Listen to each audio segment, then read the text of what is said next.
नमस्कार, मी निकेत खामनकरांनी आपणा सर्वांचे जे किसान या शेतीविषयक यूट्यूब चॅनलवर स्वागत आहे।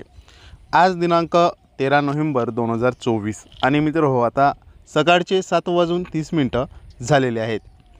शेतकरी मित्र हो, आपल्याला आज दुपारनंतर आपल्या राज्यातील वातावरणामध्ये मोठा बदल झालेला आपल्याला पाहायला मिळणार असून आज दुपारनंतर आपल्याला बहुतांश जिल्ह्यामध्ये आपल्याला मुख्यतः ढगाळ वातावरण सोबतच काही ठराविक ठिकाणी आपल्याला हलका स्वरूपाचा पाऊस होण्याची शक्यता सुद्धा आहे।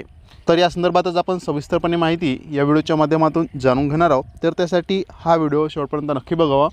सोबतच आपल्या चॅनलवर जर आपण नवीन असाल तर आताच्या आपल्या यूट्यूब चॅनलला सबस्क्राईब करून साईडला असलेल्या बेल आयकॉनला नक्की प्रेस करा। शेतकरी मित्र हो, गेले काही दिवसापासून आपण पाहतोय की आपल्या राज्यामध्ये आपल्याला थंडी वाढलेली पाहायला मिळत आहे। पण अशामध्येच आता आपल्याला आपल्या राज्यामध्ये वातावरणामध्ये मोठा बदल होऊन आपल्याला वादळी अवकाळी पाऊस हा पाहायला मिळणार आहे।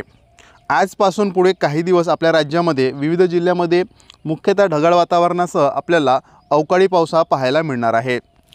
तसा अंदाज हवामान खात्याने सुद्धा वर्तविला आहे।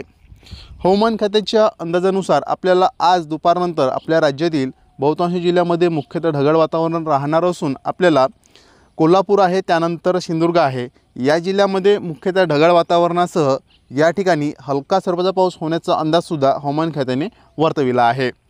आणि मित्र हो, आपण जर विचार करायचा म्हटलं तर आपल्याला आज दुपारनंतर जो कर्नाटक राज्यालगत असणारा जो काही आपल्या महाराष्ट्र राज्याचा सीमावर्ती भाग आहे, या भागामध्ये आपल्याला मुख्यतः ढगाळ वातावरणासह काही ठराविक ठिकाणी हलक्या सरी पाहायला मिळू शकते।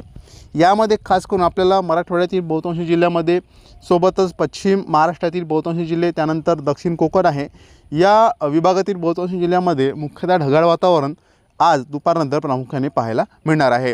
आज कोल्हापूर त्यानंतर सिंधुदुर्ग हे जिल्हे वगळले तर बाकी ठिकाणी पावसाची शक्यता ही फार कमी आहे। झाला तर आपल्याला काही ठिकाणी हलक्या सरी पाहायला मिळू शकते। पण दिनांक 14 आणि 15 नोव्हेंबर रोजी या पावसाची व्याप्ती वाढलेली पाहायला मिळणार असून यामध्ये आपल्याला संपूर्ण मराठवाड्यामध्ये सोबतच पश्चिम मध्य महाराष्ट्र आहे, त्यानंतर कोकण विभाग आहे, या ठिकाणी आपल्याला उद्या आणि परवा पावसाची व्याप्ती वाढलेली पाहायला मिळणार असून या ठिकाणी आपल्याला मध्यम स्वरूपाचा पाऊस पाहायला मिळू शकतो।